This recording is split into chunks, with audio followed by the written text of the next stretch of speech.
Okay, is this thing on? Can anybody hear me? Will anybody show up to my show? The secret late night show that I could not help but fire up because OMG. First of all, I'm assuming all of you who are here probably are coming here from the Live and Learn panel. I'm almost certain that if you are here right now, you are here because you just saw what happened on Live and Learn. Is that true? Like, is my intuition correct here? I think it is. I have thoughts and I have a voice, so I'm going to use my voice. And we're going to be talking about that tonight. I don't know how long we're going to be talking about it. I don't know how much I have to say, but I do need to say something, and I need to get this off my chest. So first of all, for those of you who might not know, today on Live and Learn, you had Soy Pill, IRI, Hutch, P-Scope, the crew, and they invited on two people, Vadim and Ogreboy. Both of them have been on my show on occasion. Vadim's called in during the Soy Pill versus the World. Ogreboy called in when we were talking about Hutch versus Pisco and things like that. So you might be familiar with them from other places as well. They are, I would consider them far left. I think that they inhabit a space, kind of orbiting Hassan. Maybe orbiting is not the right word. But they are in a certain segment of the left that I think I have been extremely critical about. You guys, if you've followed me for any length of time, you know what I think about them. I think that this conversation that they had tonight with the Live and Learn crew, I think this is great evidence that what I have been saying and what Hutch has been saying is true. I think I may even go farther than Hutch does. I'm not sure. I don't want to put words in Hutch's mouth. These people aren't just not our allies, okay? And I think that's important, right? That people have said that the far left isn't our allies. They're not on our team. It's worse than that. It's worse than that, brothers and sisters, boys and girls, ladies and gentlemen. They are our enemies. They are our enemies. They are just as much an enemy as MAGA is. And the only reason that I don't focus on them right now is because they don't have power, thank God, right? MAGA's in power. They're the focus. But that does not mean that these people have ceased to be our enemies, okay? And what do I mean by that? What do I mean by enemies? It means we should treat them as such. Let me explain. These people should not be coalitioned with, okay? They should not be accepted. We should not glean what they have to say or their opinions on things. They are working at cross purposes to us. They do not want us to succeed. A lot of them are accelerationists, right? I don't know if Vadim voted for Kamala, but Ogreboy says he didn't. They want things to get worse because they are under the impression that, and you can say that this is a stupid impression, and I tend to agree, but this is their line of thinking, that as things get worse, as America turns towards fascism, as America turns towards and falls under the sway of the far right, and things continue, our liberties continue to be ripped from us, that people will be more and more willing to accept extreme solutions to the problem. And one of the things that they think they can do is discredit the Democrats as not being able to fight this rising threat and come in, swoop in, and gain the support of enough people to take their place. That is the strategy. It is the goal. And they're doing several other things at the same time. They're trying to subvert democratic institutions. They're trying to subvert democratic candidates by putting people in positions of influence and power within the campaigns of these candidates. This is an active strategy that they are pursuing that influencers like Hassan, Vadim, and others are helping to happen, and it is leading to us that they are a cancer, right? It's like we're fighting a war, forgive the analogy, right? And while we're fighting it, we have a cancer inside of us that is killing us from within. Both of these things need to be dealt with, and they need to be treated, again, as enemies. I don't know what else to say about this. It's just insane. But what did you guys think? What did you guys think of the I'm yapping, but that's my position, and I think that the conversation tonight cemented my belief that this is so. Seeing how Vadim refused to engage with points, refused to answer questions, was basically a weasel the entire time. He hadn't read abundance, and yet he was sure it was bad. He couldn't define abundance, yet he was sure it was bad. He denigrated abundance and the people involved with abundance because they get funding from bad sources, right? A guilt by association argument. And yet, Ogreboy and Vadim, I would assume, glazed China, who is currently committing a cultural genocide on the Uyghurs. Like, this idea of isolated demands for standards, isolated demands for accountability, isolated demands of rigor, it is pervasive on that side of things. The far left, for lack of a better term, that's what I'm going to call them. I know that there are different segments of the far left, but for the purpose of this discussion, we're going to call them the Hassan far left, for lack of a better term. They are a cancer on the Democrats. And if we treat them as enemies, not only will they cease to be able to subvert us as well, as they have been, but we will win more elections. We will gain more votes. And I'm going to make that argument. I'm going to make that, I hope, in a coherent, measured way. But that's my position. I know you guys are going to kind of get in here. So, J.I. Cruz says, Vadim is no skilled rhetorician.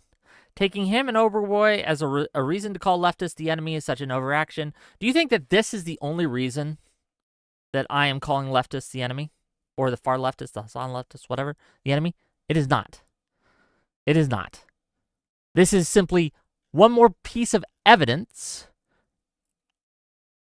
one more example of a style of behavior that leads to a conclusion that I find fairly well-founded. Okay, and I see you guys calling in, and you guys want to talk and call in. You know what? We'll do that. We'll pull you guys in so I'm not just yapping to myself. Give me a second. Ogreboy isn't going to like me anymore? I don't think he liked me in the first place. I don't care what these people think about me.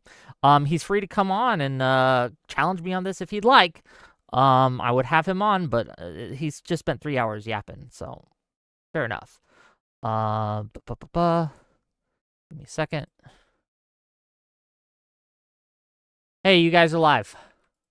Oh, Wick, how's it going? Did you just watch? Did you guys just see what happened on the live and learn bullshit? Right? Yep, of course. Okay, hold on. B, what do you got? I can't hear you, man. Me? Yes, you. I was a bit surprised by your reaction. Generally, you're not, you don't give such strong statements, but I generally agree. One of the things I like to push back on slightly is the idea that there is an attempt currently by, I guess, the Democratic Party to include these people into the coalition. I don't feel like there is. I understand where you're coming from when you say that they should be treated as enemies, but to me, it sounded like you think that currently there are efforts to like kind of include them. I don't really see that, or I guess I don't really see like any directed effort to do that. If you understand what I'm saying. I think that Pisco absolutely is arguing that we should reach out more to this side of things, and he's already touched on this, correct? Sure, correct. I was thinking more on a broader level, but if you're talking about like Sorry, Pisco. Yes, I agree. And He Pisco definitely tries it. look, Pisco isn't part of that group. I wouldn't consider Pisco part of the Hassan far left. I don't. I think that he's someone we can work with and someone we might have slightly different ideas of what the Democratic Party should look like. But overall, we have similar goals. We want similar things. We have different ideas of how to get there. But overall, for the most part, in general, right, he's someone that's, he's a Democrat, right, at the end of the day. He's more left than I am, but that's okay. I can coalition to be with people that have differences of opinions on me on certain issues. That's fine.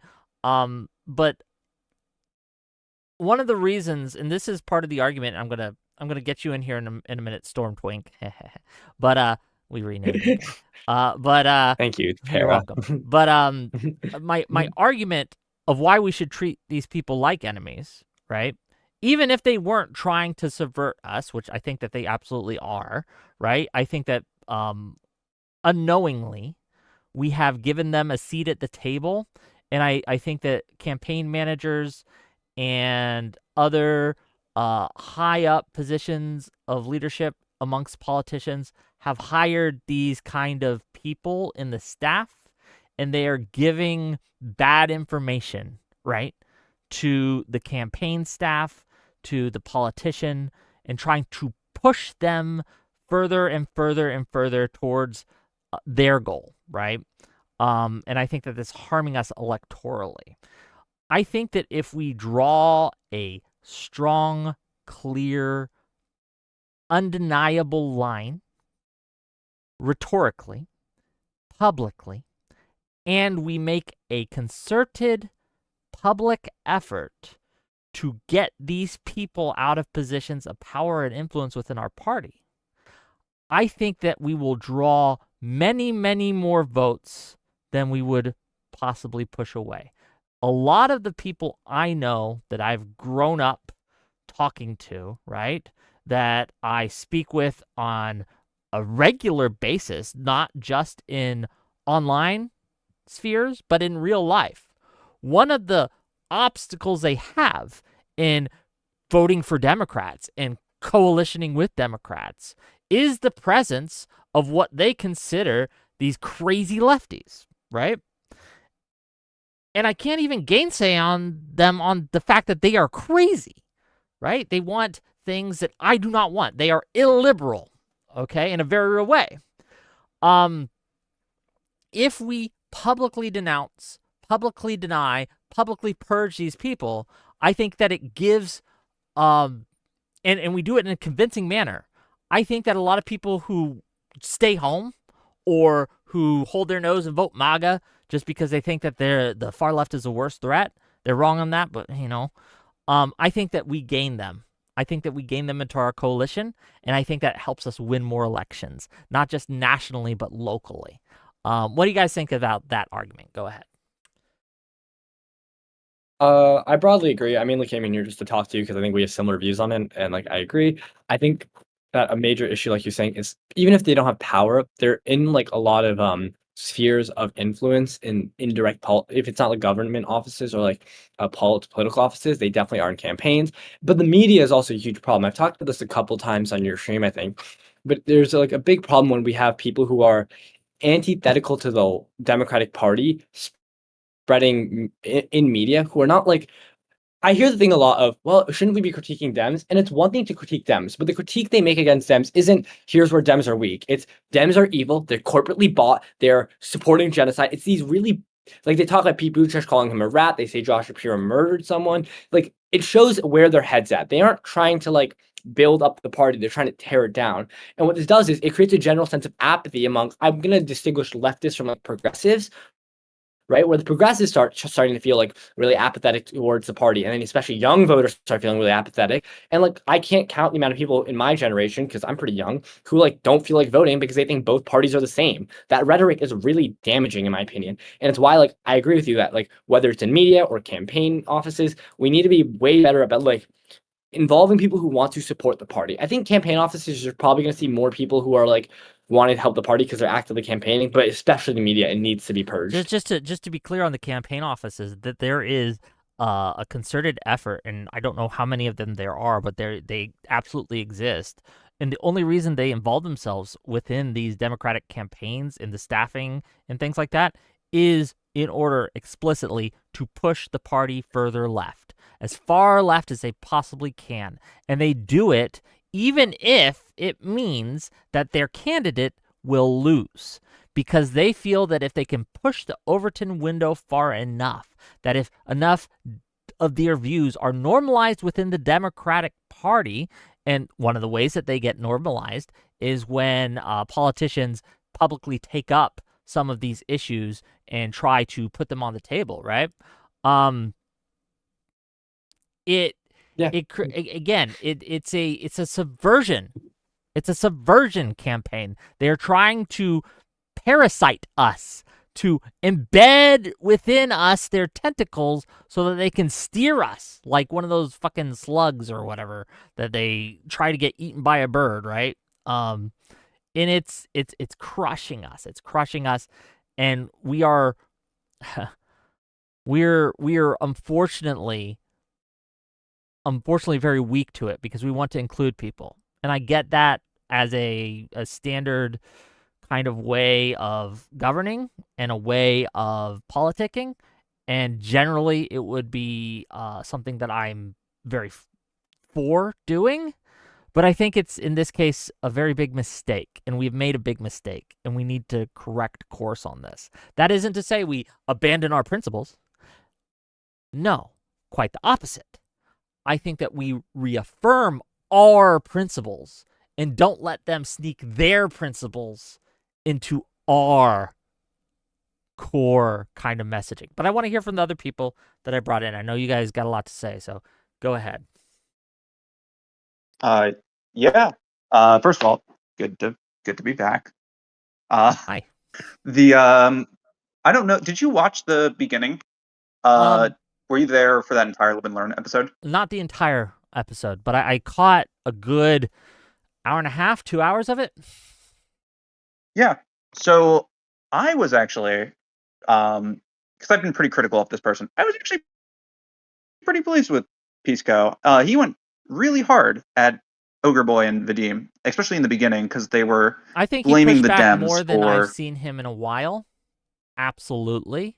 I have some. I don't like how he for him, but they're minor. I was gonna say I don't like how he affirmed the Vanguard conversation again, because like that's where a lot of us have had like a lot of big critiques of him. I don't like that he went back to being like, look at my Vanguard conversation. I think the Vanguard are definitely less dumb than Vadim, but like I feel like the Vanguard was doing the same arguments, just better put. Oh, I think they're just as dumb. I disagree with that. I think they're just as dumb. I think what's up with Pisco is very invested in this idea that we can build a coalition with the left, because I don't think Pisco sees the y-axis of politics. I think it's very easy to see the Democrats as the left-wing party and thus go, these people are on the left, therefore we should be like more proximate allies. But the difference is like the Democratic Party is a left-wing liberal party, and the liberal part's the issue that they have with the Democratic Party. And I don't think Pisco is like sees that as much. So I think he's naive. When it comes to it, but I also want to talk about. I also want to talk about like. Well, sorry, what? Let's stick on this for a minute, right? I don't know if it's naive. I do think that, like I would just consider myself much more liberal than Pisco is. And well, that's not I don't know. I don't know if he's naive as much as he's just extremely charitable. That's just his nature, is to be extremely charitable. Hold on, no. Hold on, just real quick. Pisco is. You know how I talked about isolated demands for rigor earlier? That's what Pisco does. Mm-hmm. I don't know if you saw him covering, watching Hassan's content and covering Hassan's take on the settler babies. Jesus. He would never give that much charity to me in a conversation that he did to Hassan in his talk with Ethan Klein about settler babies, right? And how it's, talking about violent resistance and, do you saying you should take up arms against the settlers? Sure, yeah. Well, what about the babies? Aren't there settler babies? Yeah, some of the settler babies are settlers, right? There's like an obvious implication there, right? Where Hassan Pisco just gave Hassan infinite charity on that, but he would not give that same sort of charity in other situations. And one of my bigger problems with Pisco in general, but again, like I said, I think Pisco's someone we can work with, generally a good guy. He does this where he selectively applies certain standards that he does not apply in other situations. And the difference seems to be, based on my observation, his goal for the conversation, right? And I think that one of his goals is to reach out to the more left-leaning crowd, right? And pull in some Hassan people, pull in some Hassan supporters, right? I feel like more of the far this is left just involved. like a topic. I feel like this is a topic that he cares a lot about, right? Obviously, as Sure. a lawyer, he cares a lot about the law, so he's not like capable of giving that much more. Sorry, giving a lot of ground on like, oh, maybe he's right, maybe he has some ideas, like because this is an area he cares very deeply about, so he can't like run I don't run think it's defense a for. lawyer thing. No offense. Like, I don't think that's a lawyer. I'm friends with a lot of lawyers. They don't act like that. I think Pisco is very bought into that idea, and I think he's a very stubborn person. So I think if he locks into an idea, it's very hard to shake him off that idea. And I think he's not familiar with the things that these people believe in this is not his specialty. That's not the thing he digs on. And I think it's a valid criticism to go to Pisco and say, it's kind of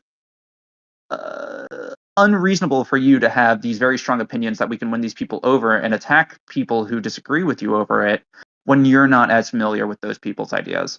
Like I want to say like something and then I'll like back out. But just real quick, thank you. thing for It's me- Fishy for the sub, for the gift sub on Twitch. I appreciate you. Go ahead. Sorry. Yeah, there was something like I think the big sign to me that like you can tell someone's not on your side is if they continuously mischaracterize and like engage with you in bad faith. There are so many examples of Vadim doing that where they're avoiding answering Hutch any of those questions. But like even at the end, I don't know if people noticed this, but Ogreboy was saying, "I prepared all these notes for a conversation about for argument with Hutch about a conversation about the culpability of a candidate for not winning an election and voters." And that's not what Hutch was talking about. What Hutch was talking about, more so than the voters, was the culpability of a candidate and the culpability of the influencer space and other electeds. I think you're exactly right. I think that there is a time to have a conversation about what a candidate did wrong, what a candidate can do better, and that's fair and that's fine. And to be clear, Kamala was a bad candidate, in my opinion. I think she was better than Trump by miles, but I think that she was a weak candidate for several reasons. But when it comes to that kind of conversation that I tuned into in order to watch, expecting to watch, was, okay, the far left, these Hassan lefties, what sort of culpability do they have for their actions during the election?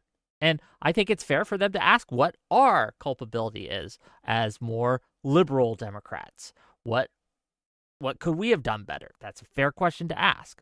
But they'll never answer on their end. And this is what I mean by selective application of standards. Like rules for thee, but never for me type of deal. Where they are always demanding the liberals reach out to them, and the liberals are condemned for punching left, but they are free to punch liberals all they want, and don't you dare criticize them for it. And this is my problem what was the with tweet? them. This is why they are enemies, to be clear. And I want to make this very clear. They are not our allies. They are our enemies. They want us gone from the Democratic Party. And we got to push back against that. What was the tweet where it's like leftists say that they'll start a revolution, Firebomb a Walmart. Yeah, They'll say voting pales my strategy everything. of firebombing a Walmart, and then they don't firebomb a Walmart. The better one is the ContraPoints thing about they never want to critique. The one thing that leftists say they won't do, they'll do a revolution, they'll do armed everything. The one thing they won't do is vote for a Democrat. Like that. Why is that where the buck stops at your responsibility against a fascist regime? Also, they Go talk ahead. like I feel like they talk so much about like other forms of resistance, right? But then when like liberals engage in protests, there's always critiques about how the liberals are doing the protests. They kicked If out Will liberals do Stancil. any, Do you guys remember that? well, no, like the Will No Stancil, Kings just protest, let one of the most me go popular real quick. critiques. Let me go real quick, Yeah. please. Will Stancil was protesting ICE. He was driving around his little Honda Fit throughout Minneapolis, blowing his whistle, tracking ICE, recording ICE, doing the work. He's getting tear gassed. He was on the front lines basically, but because he wanted to do it a different way than the leftists, the anarchists, those types wanted to do, they kicked him out. They kicked him out of their group chats. They kicked him out of, they wouldn't refuse to work with him because he wouldn't bend the knee. Because I think, and Will Stancil says that these people, they are jealous, basically. They are watching what's happening in Minneapolis and the normal people just kind of organically rising up here. And they're like mad that the liberals are doing what they LARP about doing, right? Yeah, Crazy. there's this meme of like I mobilized 4 white women to protest on like the police. I don't know if you people have seen this going around Twitter. This is like the big leftist meme making fun of people protesting because like you aren't doing it in the right way. Like I don't know, I don't know what is in the water in the USA. The like the like far left is just very very very dog shit. I don't know what happens there. I want to If hear it's like from some problem of political mobilization or something. yeah, I want to hear real quick from Compost and Fuji. Fuji? Fuji What's or up? Fugi usually. Fugi? Okay, I'll try. But are you guys just hanging out or do you want to say something? I'd want to give you space, so I think Compost was here first, so I'll let you. go ahead. I'm here for disagreement. Go ahead. I'm also, this is the first time I've ever been in like some sort of in political forum, so I'm a little out of my element. You're fine. But We'll yeah, be no, kind. ultimately, I just came from hearing the same conversation all y'all heard, and I don't know. I'm just a little taken aback by the intensity of I don't know what the right word is, but like resentment almost towards Hate. these internet leftists that we're talking about. It's hate. Hate, sure, we can go Yeah, with we'll that, go with right? Like, hate. you know, I'm hearing like Can I just ask the then in that vein? So did you see the Live and Learn thing? yeah, I was Okay. watching it. What were just before we get to that part, can I just ask you, how do you think Vadim and Ogreboy did during that conversation? Not excellent. I thought it was a pretty cringe performance from both of them. Can you elaborate on that? What do you think that they did? Why was it cringe? I guess in your mind. Ultimately, I just don't think that they are like the best at thinking on their feet or like debating in this kind of live format. I'm not really familiar with their work before this, but yeah, you can just tell that they aren't sharp on their feet. And I think like there were multiple times where Vadim, I think, was honestly talking about like, hey, I need more time to think about this, and it's true. Yeah, he does need more time to think about it. But ultimately, like beyond just Vadim and Ogre, like I'm just getting a sense that like I'm hearing y'all talk, and it feels like it's very quick to transition between going from having a very specific critique about this one internet influencer and how they debate, and then going from there and just hopscotching to a couple more examples about how internet leftists can be cringe, and then from there we go to it is a terrible electoral strategy to have any relationship whatsoever with these fiends, and it's like I just don't I think that's coming more from a place of just like emotional internet fighting than it's really actually tangibly uh, cemented in how real electoral politics work and how Compost. nuanced that can be from Wait, place to place. Can I take this one? Yeah, go for it. Yeah, okay. Go for it. I gotta use the restroom I real think- quick, so no slurs, okay? Yeah. And I'll be right back. For sure, Wick. I think it's really easy to say like, okay, this is contained about like one streamer and extrapolate it. No, what it is a consistent pattern of far leftists. And when we say leftists, we're not talking about like your average like social democrat like Bernie Sanders. We're talking about like actual socialists who progressive. genuinely believe. Yeah, exactly. We're not just talking about like progressives. We're talking about like actual people who believe in the downfall of the Democratic Party. I know you say it's like, oh, they're cringe or no. It's that they do not support the candidate. What I'm talking about is they will go around, they will say the most vitriolic stuff about Democrats, and even whether it's not just in the primary, in the general, won't endorse the candidate, or if they do, it's like, I guess if I have to, I'll vote for them, but it's not going to be much different. It's going to be the same. It creates this apathy that causes people to lose votes. They make demands of Democrats, though, at the same time, being like, why aren't you doing this? Why aren't you doing this? And Democrats, because of how like electoral politics works, you respond to people who are lobbying you in the hope to get their vote. When they hear that, they try to cater to them, they try to work with them, and it's why Democrats have shifted left over the past 20 years. But we've lost independence in the process, but we're not gaining any new voters to make up for the loss of like people in the center right or center, right? That's the issue, that we cater to them, they spew vitriol about our candidates, and then they don't vote for us, and we lose other people who might vote for us. That's the big issue. And it's a huge issue in the media sphere. I think like more so like all that's right. I mean I think I treat them hostilely because they treat us hostilely because they want something different. Like I said this earlier, like the issue that like Hassan and Vadim and like Ogreboy and the Vanguard, the issue that they have with the Democratic Party isn't really the left wing part. It's the liberal part of the Democratic Party that they have a real issue with.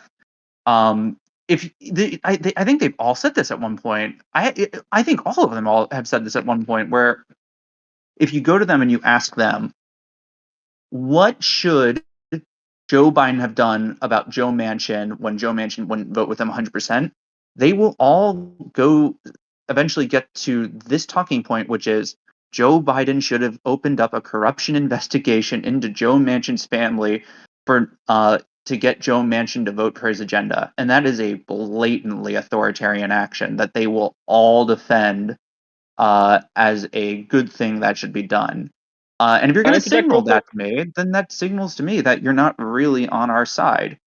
And you can't work with that. Like, there's a reason why they make these outrageous demands all the time, and it's because they don't see us as allies.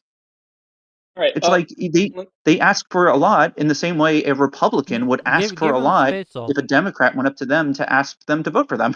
Give them space to respond. Allies. Look, I find myself in the position where I'm like almost in full agreement with all of the critiques y'all are launching, except for the fact that I can't tell if who exactly your they is, and if you're but from my outsider perspective, it just kind of feels like there's this over conflating of who they is, and not that these they aren't relevant to I guess the democratic intelligentsia and how they decide to like frame their messaging or whatnot. Yeah. But that this they still just feels very rooted, I think, in a very like internet heavy, like I like the lefties at college thought I was lame type of sentiment, rather than like, oh, like I was going canvassing and I couldn't convince like 25. Well, hold on. These are real people I talk to. Like I'm a pretty young guy. Stormtwink. Let me step in for a moment, just to answer your question directly, or to kind of address your concern that this is too vague and we aren't being clear who we're talking about. Perhaps this will help. There is a set of behaviors, and I can give you a few off the top of my head, and I could probably be more rigorous with it if I had time to kind of write down my thoughts and things like that. But this is just like kind of a reaction stream, right? But there's a set of behaviors I would consider illiberal in a way that is at odds with the Democratic Party and liberalism in general, that I think are unacceptable and should be actively worked against. So if you exhibit these sets of behaviors, then you are part of the people I am talking about. I can't name you every single far lefty that I would kick out of the party off the top of my head, but I do think that we should have some standards. You see it, and that's a great heuristic to establish for that. Yes, I can agree with that, and I can certainly I agree with the sentiment that it is a problem in terms of like long-term horizons about like the general power struggle, about how the left chooses to govern this country. But I'm just not convinced that in the short term, within the midterms and the next presidential, and maybe even like 4 years thereafter, it just doesn't seem to me super realistic to be as worried about that as it is to be worried about the idea that we need as massive of a coalition as possible to show up for Trump, and that part of that may be allowing a little bit of some yappers in the far left, as well as expanding a little bit to the center, right? I don't see why we can't have a Well, big Well, because they approach don't vote and for us. Wait, Well, because they don't liberals vote. decide Like that the we're issue. Can I? not going to go into name calling, and we're not going to go into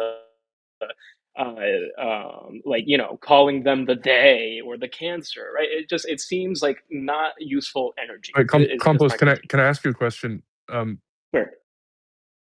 Do you think that in the 2024 presidential elections, one of the major reasons why there were like 15 million less people that voted for Kamala than they did for Biden was due to voter apathy? Yeah, that was absolutely a problem. Do you think that But I people think there like were many Vadim, reasons for that voter apathy. I don't think it's like oh, 100% for sure, ascribed to leftist of course, rage. Like of I course, think of course. the Do you economy was think? a big part of it. And Sure, sure. all right, go Do ahead. you think that these leftist content creators like Hassan, like Vadim, I guess he's not really a content creator, but like Ogreboy, do you agree that they, don't help. whether intentionally or not, promote this sort of apathy?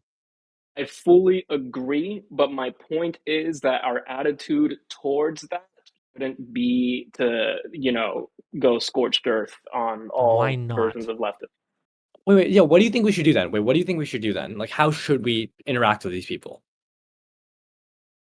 I think that's just the wrong question. I think we should try to win elections, and in most cases, particularly when I'm just thinking about my local elections, I don't really have to entertain how do Okay. we interact with the Hassan leftists much, because it's kind of more of a distorted artifact of being an internet denizen than it is actually a member of your political community. Let No, me Moreover, no, let me wait. posit something This is to you just real quick, Storm. Let me posit something to you, and then I got a question, right? So, just kind of my thesis statement, so I'm not hiding the ball, is that I believe in order to win more elections, the Democrat Party as a whole needs to severely distance itself from these types, right? The Hassan-esque types. And I understand that these are online and there's not a lot of them out in the wild, so to speak. They're very, very small in number. I think that there's evidence that we won't lose anything by distancing ourselves from them. But the problem we have is that one of the Republicans' most successful strategies, in not just in the last election, but in the last few elections, one of the things that wins them votes is successfully tying the Democratic Party to these extremists and saying, see, they tolerate these extremists and they're all like this secretly. This is what they all are. And this has been a very successful push from the right. And it's a dishonest push, I will grant you, but it's effective. In order to combat that, this is what I suggest, that we publicly and loudly distance ourselves from these people by, yes, treating them like a cancer, by going scorched earth, because we need to send a message, not just to our party, not just to the right, but to the center as well. And I think that would be extremely electorally effective. And I understand the right are going to still try to tie us to these extremists no matter what we do. I understand that. But it won't be as effective. It won't work as well. Right. Okay, that's my argument. Yeah, okay. Go ahead. Can I jump in just real quick? Because real I think you would quick, agree with him. Well, I think let you would Compost agree with him in the respond, opposite direction. Well, I think you would agree with him in the opposite direction. If right wingers distance themselves more from Nick Fuentes and Andrew Tate, they would be more effective. They would be more electorally effective as well. So it works the same on our side. Right. Now, this form of the argument, it's hard to disagree with, but you lose me once you start, I think, once again, getting into this broad brush painting of like who this they is and what it means to dissociate I can just name the from that. they. Like, Can I? No. We don't even need to name them. We can describe them, right? Here's what I'll describe No. okay, them. then here's the I feel thing: like we should don't just name describe them. I feel like if I just name Maybe them, we it's can way just. easier. Well, Wait. here's the thing. Because there's I don't think attributes to them. most Americans are thinking about their politics or what's going on with the Trump administration, who they're going to vote for next. Certainly, a lot of Republicans and MAGAites do think of it in terms of us associating to like the crazy blue-haired leftists or whatever. But I think that in reality, in true like day-to-day politics, most people are just going to be thinking in terms of like, what are the issues I care about and how do I feel that the current state of the world is impacting my lifestyle. And we could very easily, right, I think, the Democratic Party could very easily, I think, distance themselves from the archetype of the crazy leftist in a way that harms them electorally by having some form of a sister soldier moment in a debate, right? Like something like that. Like, I think that's fine. But I think characterizing that kind of strategy as like a full war against a kind of person is just kind of missing the point. Well, it's a kind of Yeah, ideology. Wait, It's not a no. kind of person. The issue is these people It's a don't way vote of for us thinking to begin with, and right? behavior. These people don't vote for us to begin with, but we try to appeal to them because they were like asking some of us, and we've brought them to our coalition, and then they don't vote for us, and we're losing our own members. And I hear this thing of, well, this is a small minutia of the population. Yes, the individuals we're talking about and their fans are maybe well, I wouldn't even say that. People like Hassan in the Vanguard and Majority Report get millions of views. I also would matters. disagree. But I would disagree that the size of their audience matters because the discourse extends far that's past what I was the about to size of their say. audience. Their audience's apathy spreads to other people, to not just their Yes. audience, but to other spheres of the party. And it drives conversation, It's not too. just this contained element. Drives Exactly. discourse. And I think the thing is they don't vote for us and they hurt us electorally. These are the reasons why we need to separate them, because them feeling like they have a leg in the party is why they feel so confident to just shit talk us endlessly and never ever make any concessions, because we aren't treating them the way they are treating us. They feel like they're a part of the party and they don't feel any repercussions for treating us like complete and utter shit. They should have to feel the repercussions of that. It's actually even worse. They don't feel the like they're core of part of the party. Because they don't want to be part of the party. Hold on. They think that they are the ideological core There's of the several. party. Hold on. There's several elements at play, Yep. and I don't want to conflate things, right? I don't want to mix these variables up so it confounds everything. There are some leftists who feel that they have been abandoned by the Democratic Party. That is a true statement. I'm not talking necessarily about that group. I am talking specifically about the group that goes out of their way to make demands. And when we cede to those demands, and I'm going to give you an example in a second, don't vote for us anyway. Mike from PA famously, infamously, perhaps better word, right? In the run-up to choosing a vice president, Kamala had to choose a vice president. He said, if you choose anyone but Waltz, I'm not going to vote for you. I will vote for you if you choose Waltz. If you don't want it, otherwise, I'm not going to vote for you at all. Kamala chose Waltz. Who did Mike PA vote for? Not Kamala. Okay? It's this constant demand of you do this, my way or the highway, and for whatever reason, and I have some theories on this, right? But for whatever reason, Democrat politicians cater to them.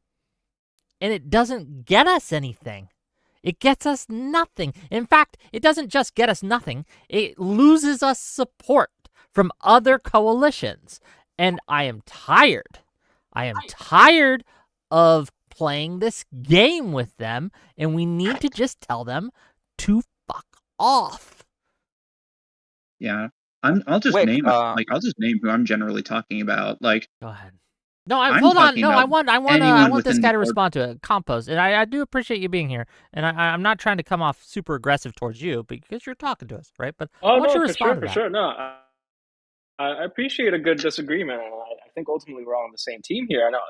And I guess maybe my argument I is don't that know if some we are, to be people clear. I who we're don't want to hide painting the as ball. I don't know if we are. You might not be on my team. And I just want to make that clear, but go ahead. well, I think we both think the United States is better off under a Democratic administration. I think we broadly agree on the same set of liberal policies. We don't have to do the full checklist, but I think ultimately, when it comes to the big picture, I'd say we're all on the same team here, and we're just kind of having an argument about like who gets to be in the tent, right? Sure. There's a lot of the points that you're making here that I don't disagree with. It's once again just going back to the framing that. The way that we are talking about these characters or these archetypes are making us make assertions about like what the best strategy is in a way that is not actually how I think the average voter is thinking about things, let alone the average voter who like we actually do have a chance to convince to vote for the Democratic Party, who is not going to be the crazy right wing person who is trying to, can't help but think about Democrats as secret satanic leftists, right? Or and also the the leftist who wasn't going to vote for us anyways. It's like it's fine. Ultimately, like what I think wins elections is to have broadly popular agendas that are where the people are at, and whether we like it or not, I agree with that. including both people in the center and people in the far left, and having a very vivacious debate about what the best policy is. For example, whether or not we should have Medicare for all or Medicare for all who want it, or if we should have universal child care. All this I stuff need to is respond. stuff I need to respond. There's not an addressing likely- a fundamental question here. Well, let me maybe my response can help. Yeah. Help us connect in good faith, Yeah. right? Most people in America view the Democratic Party as too far left. Do you agree with that statement or do you disagree with that statement? I'm inclined to agree with it. Yeah. Ultimately, I don't have the data on it. Sure. I mean, there's been but polling. I would argue that we saw most in the people last just don't even election, think exit about polls. politics. We've had polling since then that tend to point to a majority of Americans do not agree. They may not like Trump's policies. And in fact, and this is the real hell of it all, right? I think that no matter what we do, we're going to win the midterms, right? No matter who we appeal to, we're going to win the midterms because Republicans have fucked Right, up 'cause of so Trump's royally footprints. that it does not matter, right? House And that's the maybe hell of it not. all, right? But I'm hold on, let really me excited finish. to Let me see finish. Republicans start to Let me turn. finish, right? But the problem is the structural issue right now that the Dems are facing is that as bad as they see Trump's policies are, when it comes to who do they trust more on certain issues, unfortunately, most of the country says the Republicans when it comes to immigration, even after ICE and all this bullshit, right? The Republicans when it comes to all sorts of things. And this was especially true right after the election. Most of the country sees the Democratic Party as too far left on the issues. Now, we can wish that we're not so, but it remains to be so. And so one of the ways that we can change this perception is by going scorched earth on these far leftists who do not play ball, who subvert us. And it is a real structural problem. And I'm trying to get that across, and I don't know if I am.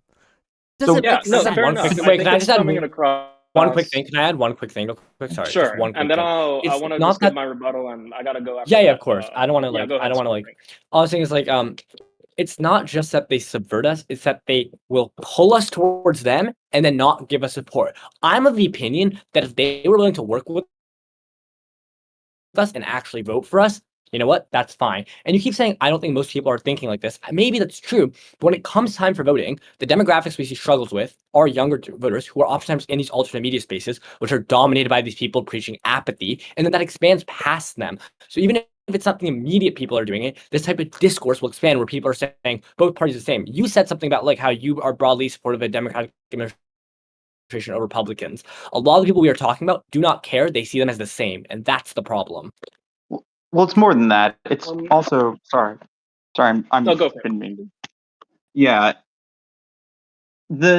It's not just that within their own media spaces, they are also listening to like a broader media set. So when we talk about like how voters think about the Democratic Party, it's not just they're not just saying the Democrats are too far left because they're hearing what the candidates are saying. Most of our elected Democrats are like, standard lib Democrats. Like, but Yes, this is correct. but those alternative media types, like those Hassans, they get onto bigger networks, and that message that they put out there gets represented to normies as representative of the broader Democratic Party, and that's like the big issue.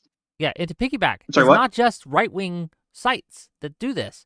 Hassan has been featured in the New York Times. He's been featured in many publications, in many journals, and many journalists have covered him. Emma Vigeland was on at CNN. Put him as the face of the Democratic Party, right? It's a structural issue. Anyway. Yeah, he has been the Joe Rogan of the left, or whatever it is. Yeah, it's not the face of like the party. It's the face of like the alt media it. left. Yeah. But normies don't know what the alt media is when they see them on just see CNN Democrat. When they hear the left, they just see Democrat. Guys, just that's it. I think we should let Compass respond because I feel like he's got a lot. Yeah. Go ahead, Carl. No, it's good. I'm loving this. I think I just go back to the same idea that I think we can agree on. Ultimately, I think I agree on 90% on what we're saying in terms of like, oh, this stuff are issues, or like clearly the way in which like the wave of liberalism, particularly, is something that I'm very concerned about. And I can go on and agree with all these points. My concern is that ultimately, I don't think we position ourselves better to understand the problem in terms of how to win elections by framing it in these terms, especially when we use these very broad days in the form of, I'll give one example, right? Like, I come from a city that's like broadly immigrant, broadly people of color. Honestly, most people here wouldn't even understand what left and right even means, right? But what they do know is that they did not like the economy under Biden. And maybe some of them, even the immigrant people, were already like a little bit sick of all the illegal immigration. And so then a lot of them, more than we expected, voted for Trump. It's also true that oftentimes you talk to them about what they think about AOC, and for whatever reason they say, oh, I like her, she's got a good vibe. And it's kind of coming from this angle of anti-establishmentarianism, an anti-establishment vibe, not necessarily a left-right vibe. Populism. Yeah, it's populist. But ultimately, how it matters to think about how to win elections is going to be super context dependent to the space where you're trying to win that election. Like in my case, how to win my city is going to be different to how to win your city, to how to win one state over another.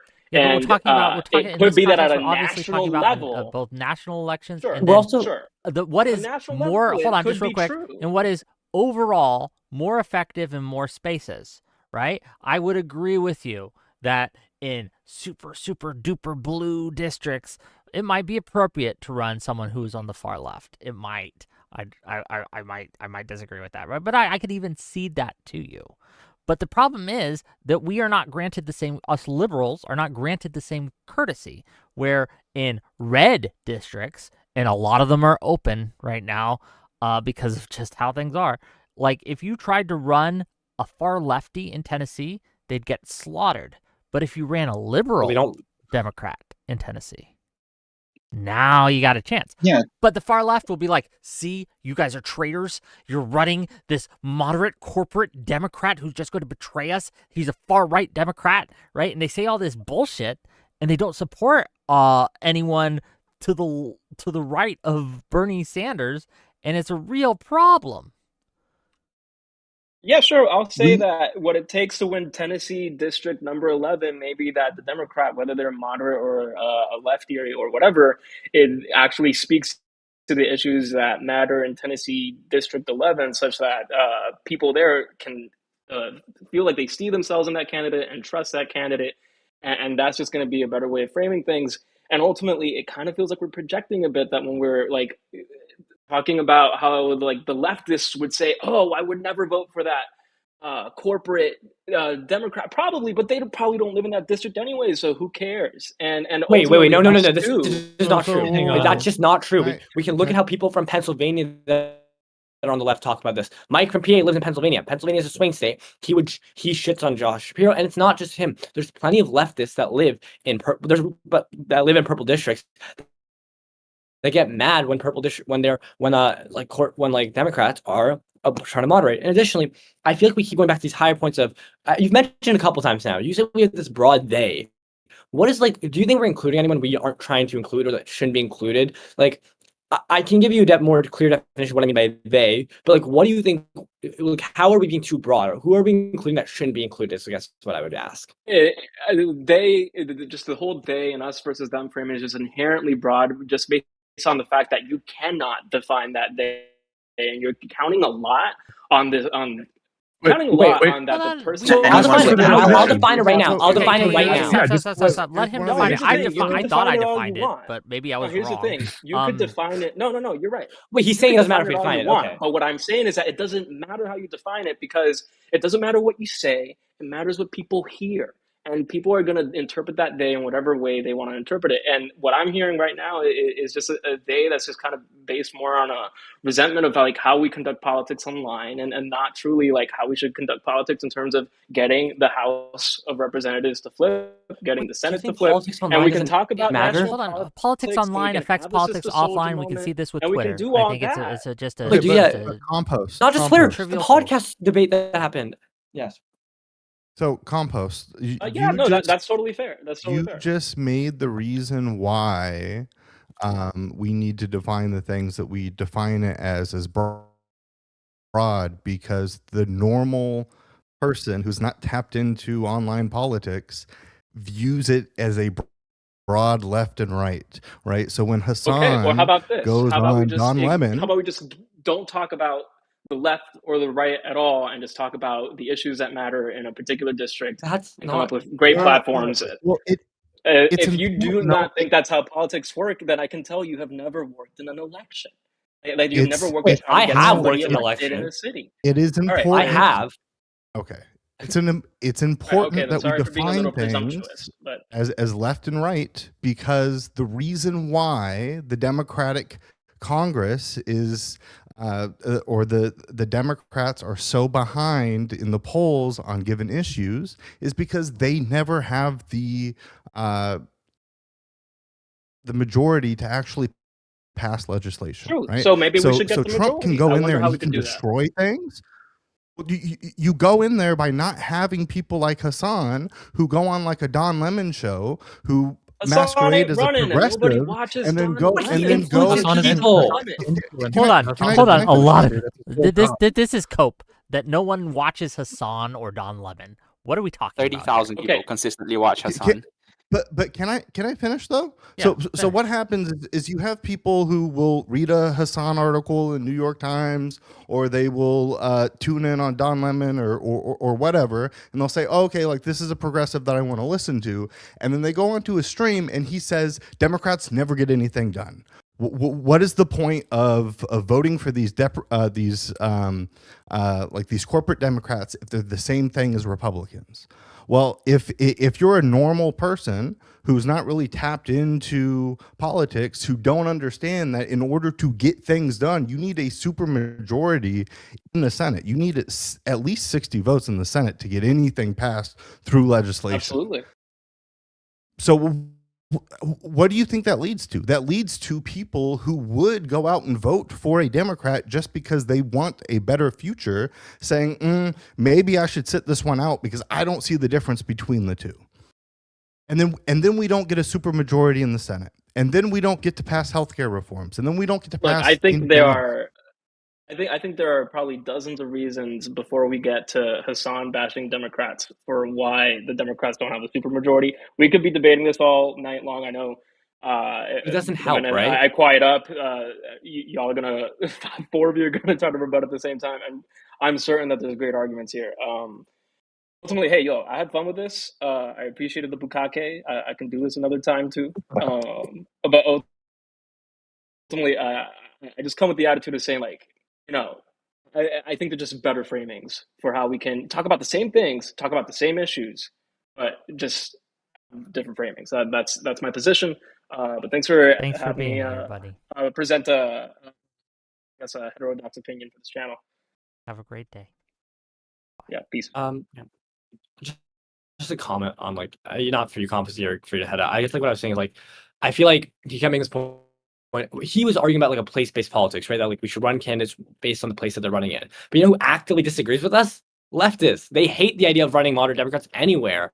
They think that progressive Democrats should run anywhere. Keep in mind, none of them will ever run in purple districts because they know they can't win. But then they'll shit on like Democrats in red districts like Manchin who will moderate so they can maintain that seat, even though Manchin was like it was essential for passing the ACA and the Inflation Reduction Act.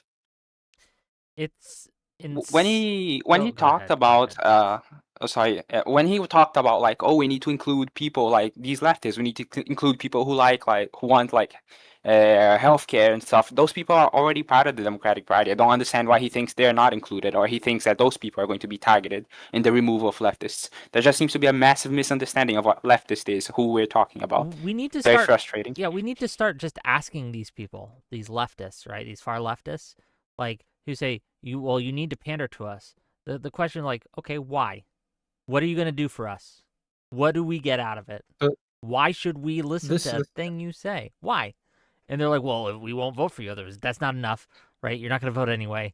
And we can get much more voters into our coalition by kicking you out. So why do you deserve a seat at our table? What do we get out of it? I feel like there's Yeah, I mean, yeah, for sure. There's something interesting here. It's like they don't understand how elections work, and I'm almost tempted to like describe it in kind of a solidarity frame, because that's what they would probably understand.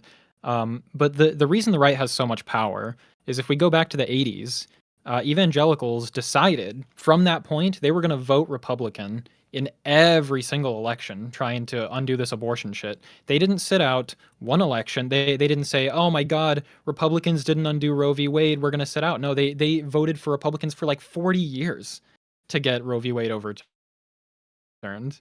And I just wish that we would have the same kind of drive that the right does when it comes to voting. It's really fucking frustrating.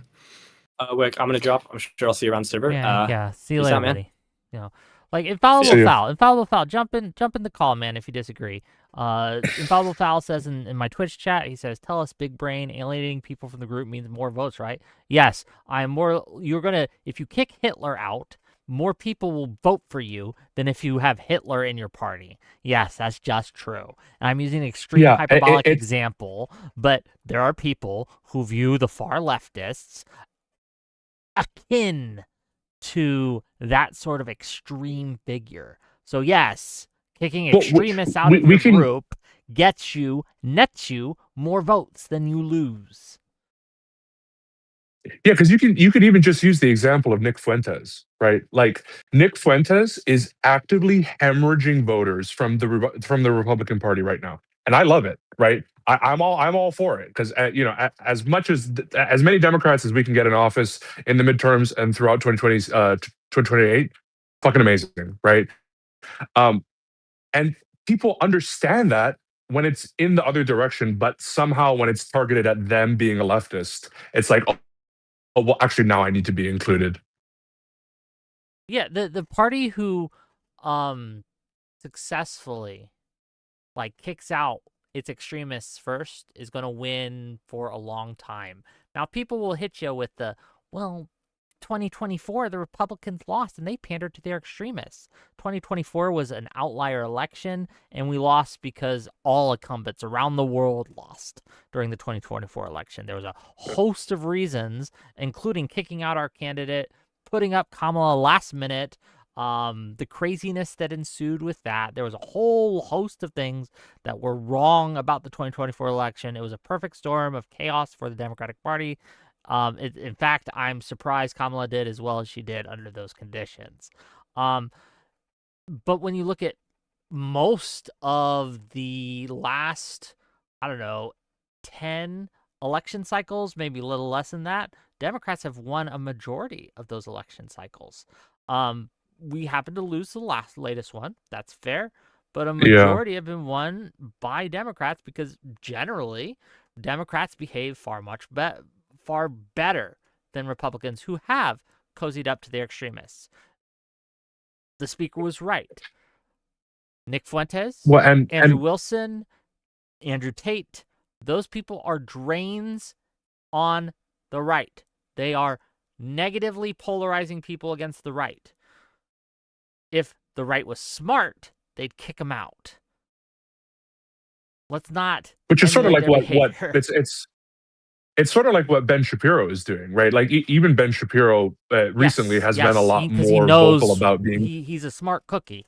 Okay, but go ahead. Yeah, like it's going to be, if not this year, then next year when Ben Shapiro turns on Trump, because he already did it in 2021 after January 6th, right? And after these midterms are going to be like a BTFO, I think he will flip, and there's going to be a lot more people resigning other than just MTG, right? Like especially after people actually start combing through the 3 million files or whatever the fuck, how many was uh,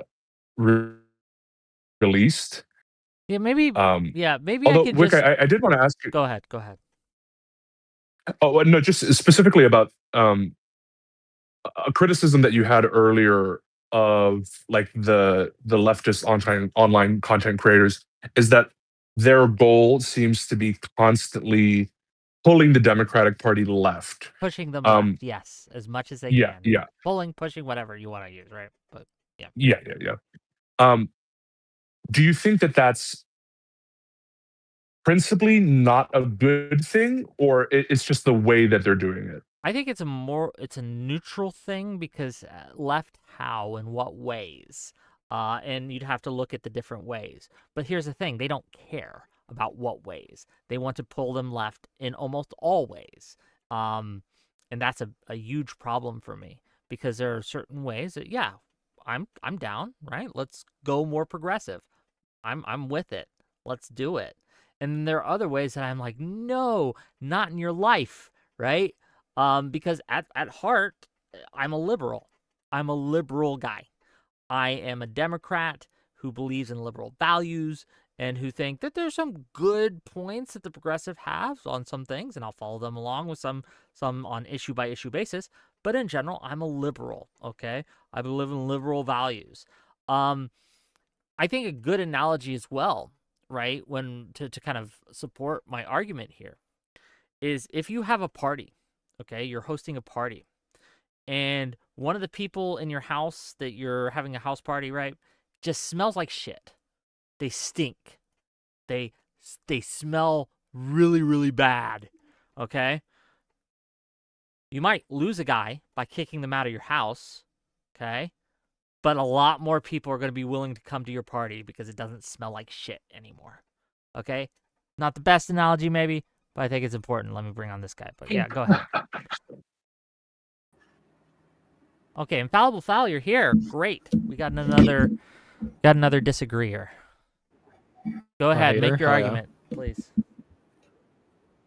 Yeah, you spent the last year before the election alienating people from the group. Did that turn out well? I didn't do it You had enough. think tanks that were I listening didn't to do you it on how enough. to I win wasn't elections. successful. What did it do? Did you guys win any of those elections? No, because of you. Because I failed in my mission to alienate you. Or did you make 7 million voters go away with your stupid fucking? No, that war was with the you. left? You smelled like shit, and no one wanted to be around you. You were pushing it for the last year and a half, or before the election. You were, Destiny was, all of you assholes were. Yes, and we failed in our mission. Infallible We were unsuccessful, unfortunately, in pushing you out. Do you think that was the main, or maybe even primary reason why there was like that 7 million deficit in votes, or 15 million, or whatever it was? There's a lot of reasons.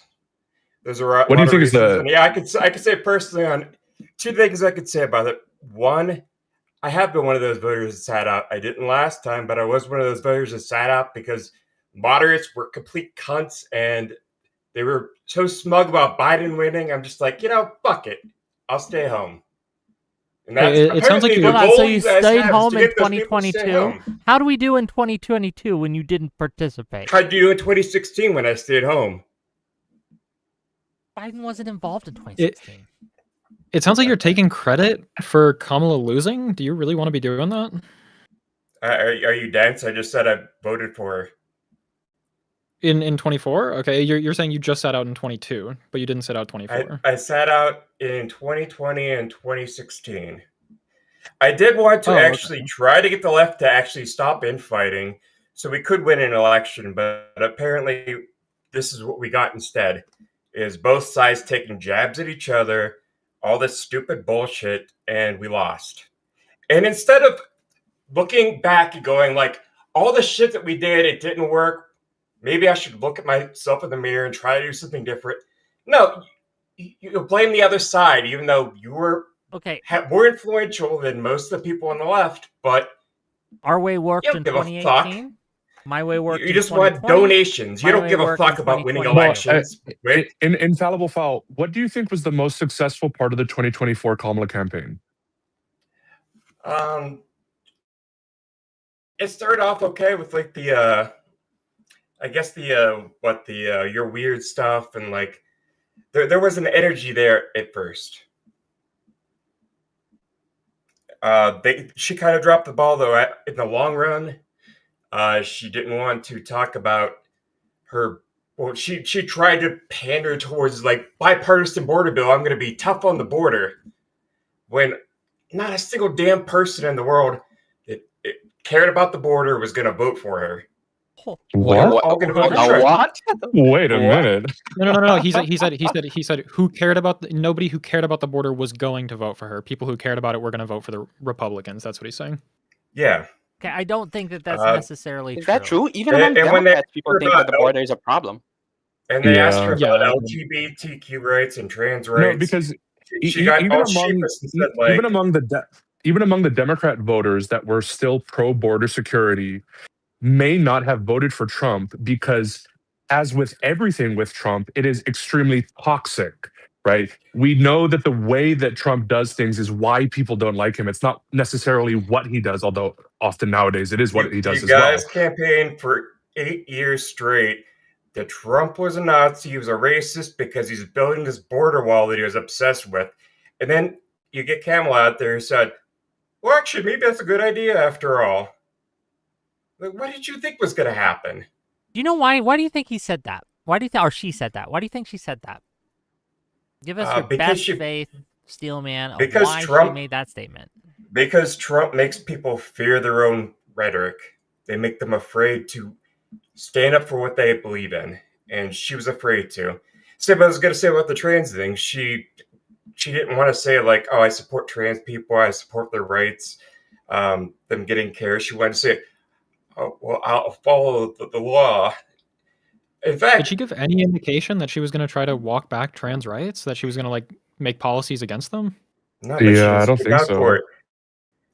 She didn't speak out for it the same way that she he did tons of racist stuff to her, and she just didn't even have the balls enough to stand up to her. And Wait, Okay. at all were about it. you I mean, mad she that was- she wasn't positioning the same way in the 2024 generals that she was in the 2016 primaries? I'm mad that she wasn't a fighter and she didn't take the fight back to Trump. She is ashamed of her own policies. I wanted her to win, but honestly, like she was too busy pandering to, like I said, bipartisan border bills. Like what the hell? And You realize running Cheney immigration out is there, like and running the Cheney out the there and number- like Hold on, just talking real quick. about how like Just real quick. The reason I asked my question She- of why do you think she made these statements about the border and about the border bill and put proposition the border because bill in the they're first right place, right? through Her a and bunch Biden of both. propaganda out there And- about the well, border. Can I answer? hold Can I on, answer? let me finish. Let me finish my point here, right? The reason she did that is because she saw what the public was wanting and asking for, and a vast Sure. majority of the public thought that the border was a huge issue that needed to be done on the border. So she trying her best, and No, it she wasn't was- good she enough. was I agree wrong, with you. apparently. To win, right, those people over,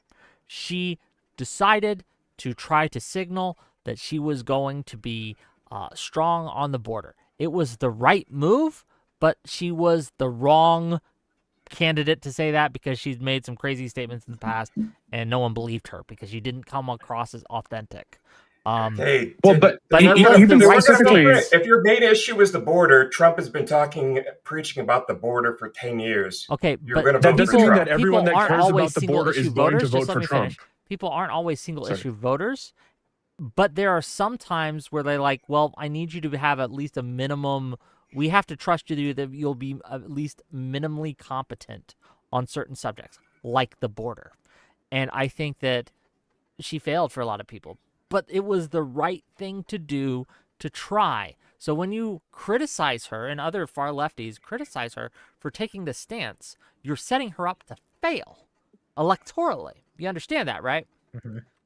Oh, I kept my mouth shut about all the stupid things she did before the election because I didn't want people to be concentrating that. I tried to tell lefties to vote for her, but you don't really get that. And yes, I have criticisms of people left of me too. But again, that's on both sides. I see people just sitting there infighting, and it's not doing us a damn bit of good. I feel like the same could be You said want to about Eve, break to be down the honest. issues, break down the issues, but like all this like finger pointing is bullshit. Okay, you keep Wait, complaining about infallible finger follow. pointing, but you came on to my show to finger point at me. You're Well, right. and You're right. if I can ask, You told me to come on because I disagree with your point.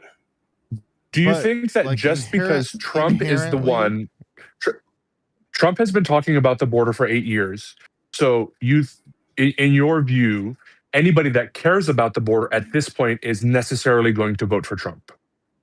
I'd say not only that, it's like really jingoistic propaganda. And rather than say like, oh, well, read the room and I'll pander to the racist, maybe try to be a leader and say like why that we shouldn't be racist against people. Hey, hold on. coming from This is a Mexico. problem. Pander to the racist how? By wanting stronger border protections? Do you understand that a lot of people think that the border issue, that the issues with immigration, they're not doing it from a racist perspective. They are not racists just because they want a secure border. Now, there's plenty of Trumpists who are and do want. Stephen Miller's a good example, who is a racist. He's just racist, right? But there's plenty of people out there who think, you know what? I do think that more border security is a good thing, and they aren't doing that for racist reasons. Yeah, there were like massive shifts to the right amongst like Latinos in the United States of America, because a lot of them, like their families, went to the United States of America through legal means, and they see all these people coming in illegally as like not going through the proper procedures, and that's not racist to think that you don't want that, right? It's not racist to want those people to go through the proper way.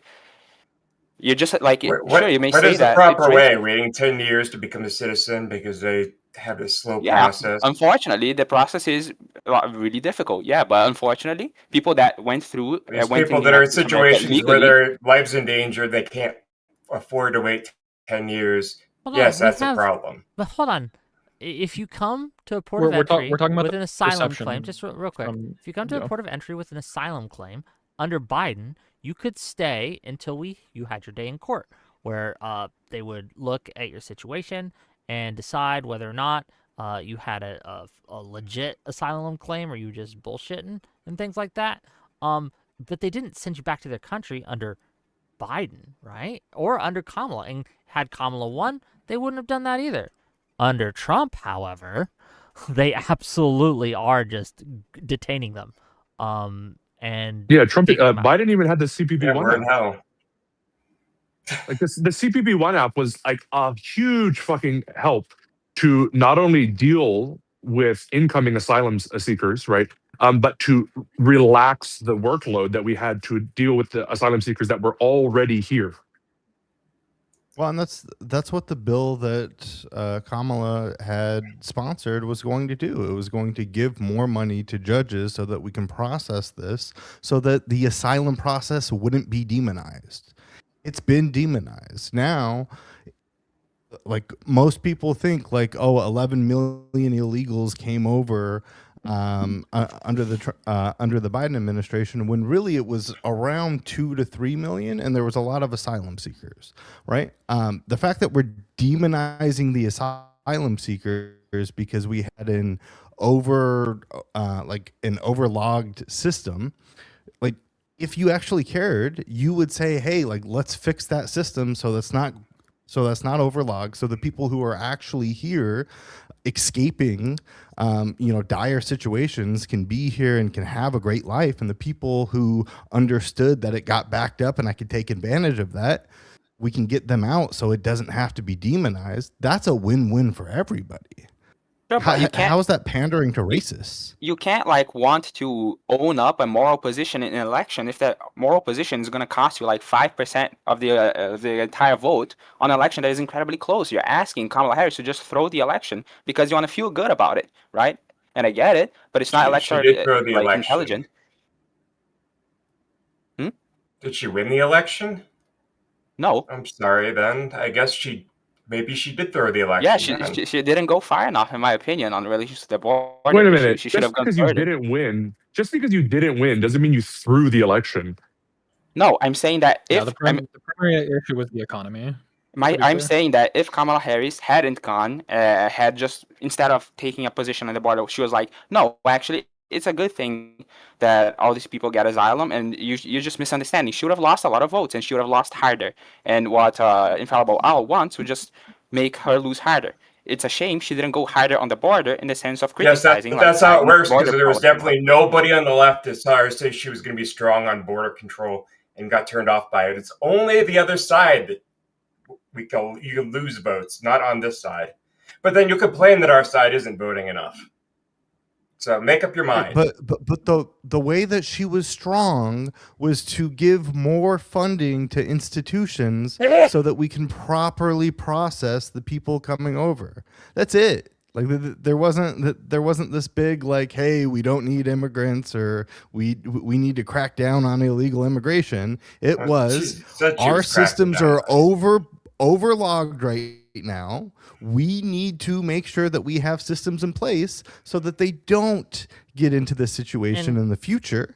Yeah, and to piggyback, and then I'm going to let Infallible Fowl respond, and I do want to give him a chance to, but just to kind of corral all this into my thesis statement or my argument overall, if you will, is that people on the far left who not only misrepresent what Kamala was doing, misrepresent her positions, misrepresent the people that she was trying to win over. I think that they did a ton of damage and are doing a ton of damage to the Democrats when we don't need that.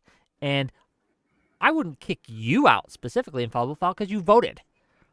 The people I'd kick out are the people who didn't and who don't and who refuse and who don't do the minimum, the bare minimum, in order to beat Trump and beat MAGA. And I think that, again, if you are illiberal to past a certain point, I don't want you anywhere near my party. And I think we would win more votes by kicking you out.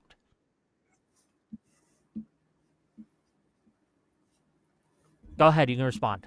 I think language like that has been very toxic to the community. And I don't know. That's why I've been more of on the side of like I think there are people that are trying to unite the party. There are people trying to have these conversations, but there are just so many that are just apathetical to trying to actually understand what the other side's coming from, to the point where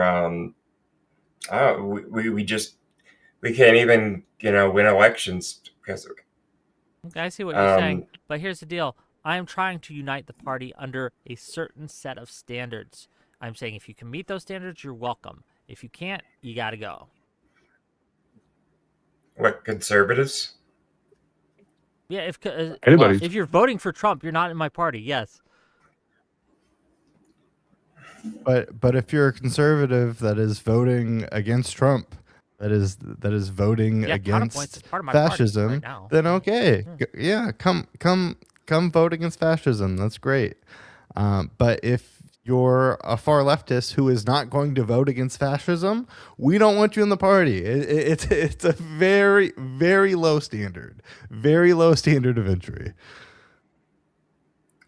I think it's a lot more complicated than that, and it becomes really frustrating because we're not really in the place of trying to like get people aboard to vote for them. Instead, we're just kind of demonizing everybody and I think trying that to. that works though, and you hate to hear it, right? But it's just true. Well, you did it. You did it leading up to the election. So did it work?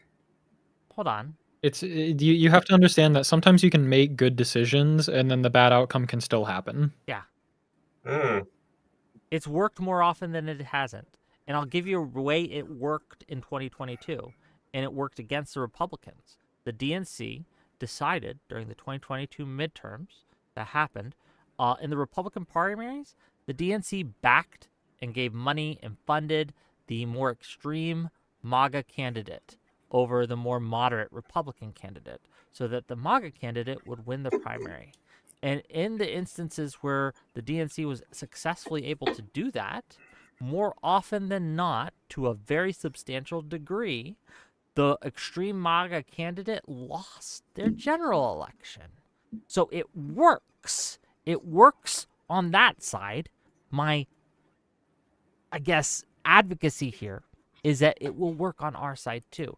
If we distance our extremists, we will win more elections. I am trying to win elections. It didn't work in 2024 because that was an outlier. It's not going to work every single time, but it works more often than it does not. And my evidence is in the last 4 election cycles, we've won 3. A 75% success rate is a great success rate. Why would we go with the 25% success rate when we could do the 75% success rate?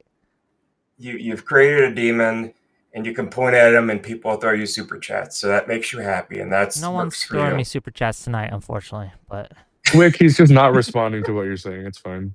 Well, no, the thing is he's not even talking about you, right? Like you don't fall under this extreme. Oh, I fall under it though because I was a member of his server for a long time, and I was active there, and people there were completely toxic to me because I'm the lefty. And I tried to be the lefty that was like reasonable to talk to, but it's because you wouldn't engage with them like you're engaging now. In other words, you're not engaging.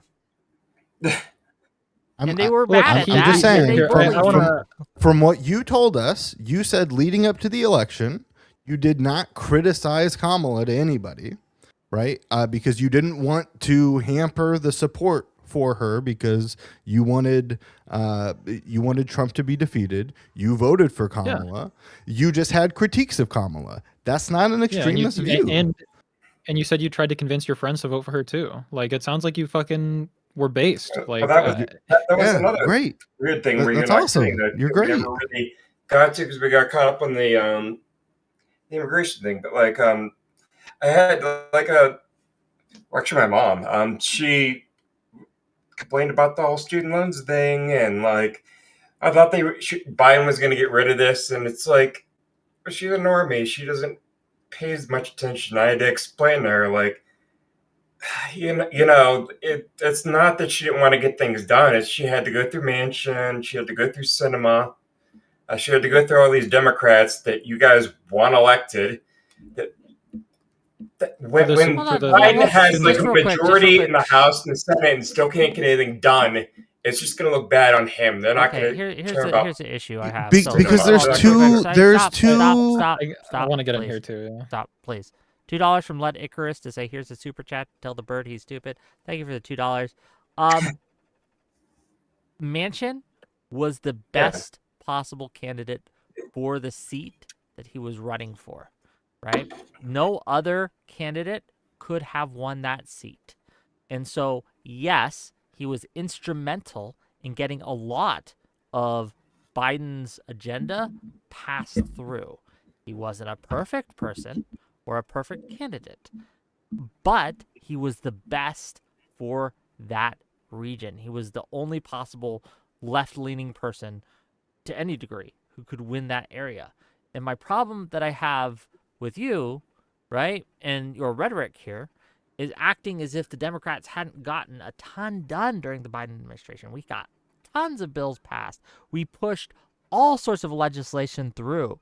It wasn't everything we wanted, but it was a lot, right? The infrastructure bill, right? And we had a whole bunch of other things. We didn't get student loan forgiveness, right? But but he tried really hard. He tried really hard. Yeah, and to I don't blame him for it. I do think it was like the moderates, and it was like the moderates are moderate because that's what the moderates. That's what their constituency wants. The people who vote for them student loans want them to be moderate. Well, and to be fair, it was the Supreme Court. Yeah, for the loans that turned it down, right? So yeah, the Supreme Court turned it down. Which again, if the leftists wouldn't have, gone Bernie or bust in 2016. So Hillary could have won. We wouldn't be looking at the Supreme Court that we're looking at now, but that's another topic.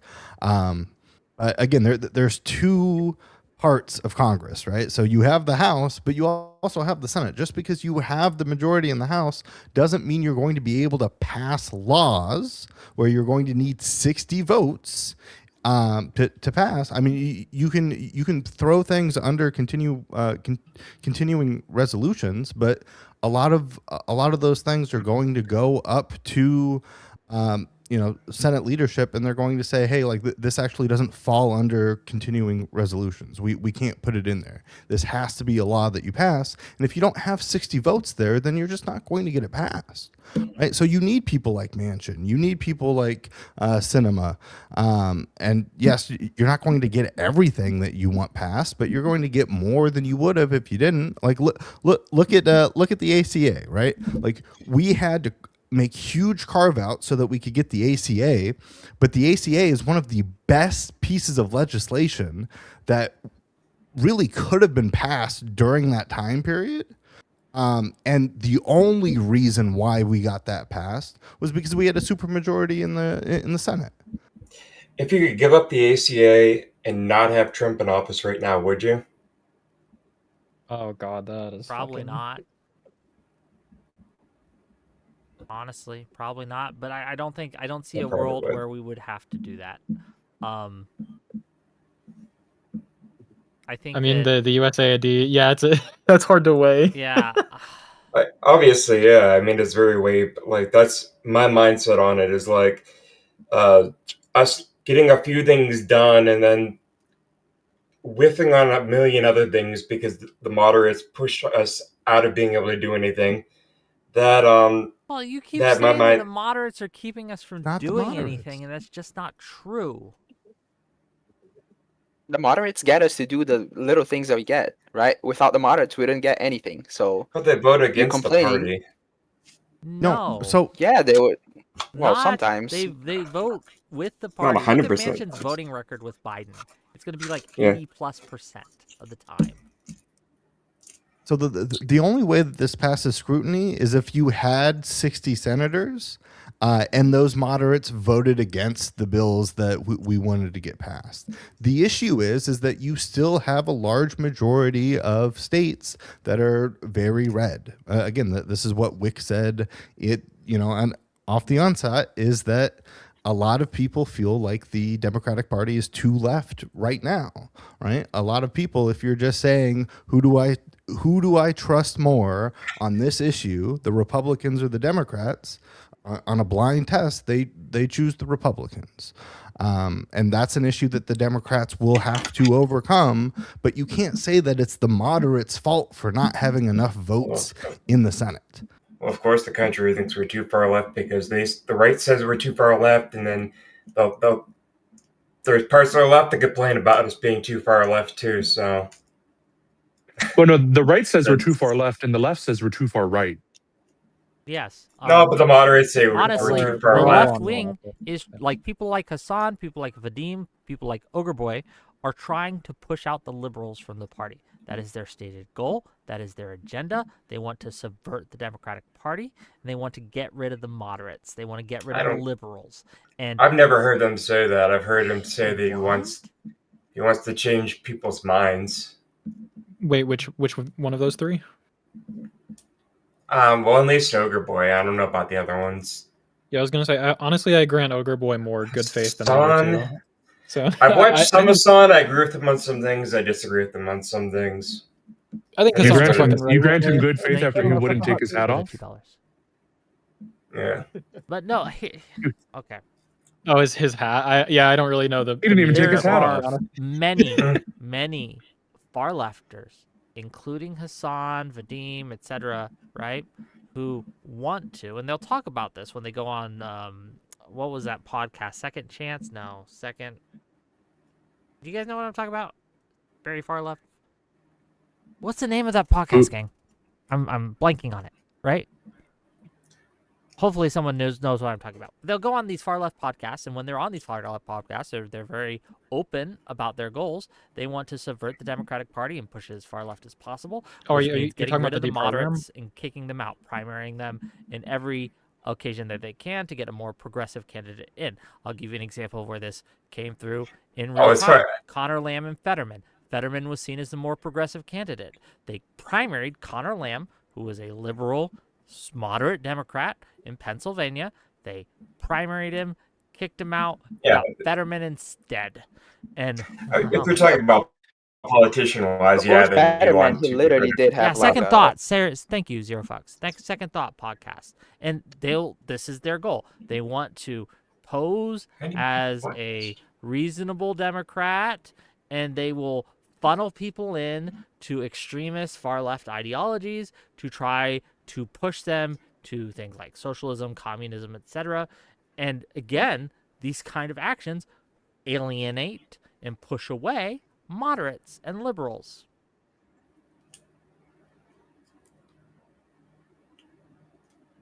That's just true. I mean, this is just they tell you this. They say these things. I believe them.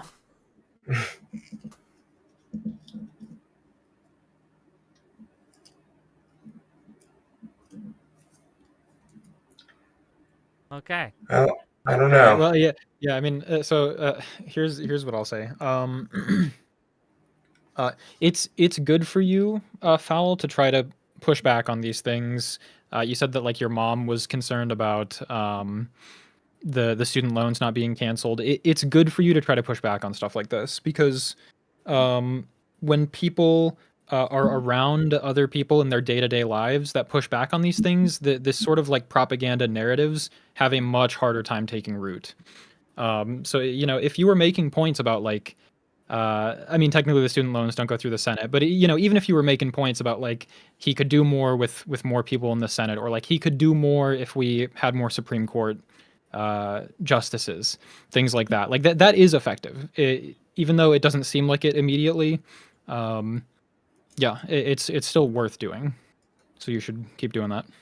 I do think the country was in a better place for that period of time, to be fair.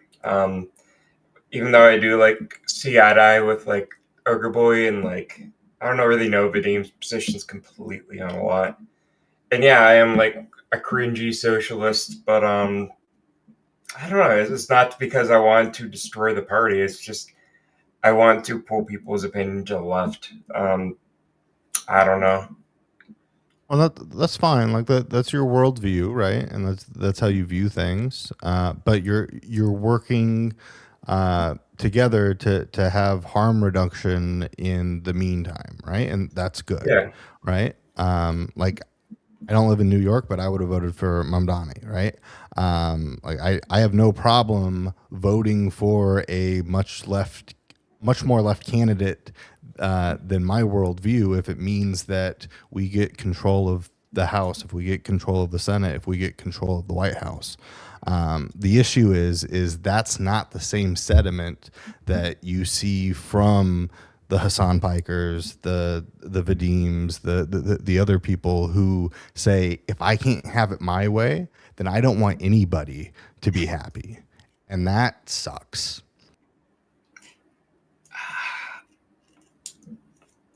I don't know.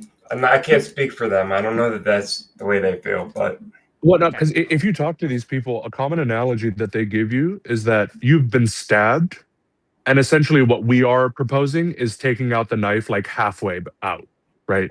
they think that it's if unless we are completely doing what they want to do because they believe what they're doing is right, like that their specific goal, only when it is done to completion will it be acceptable.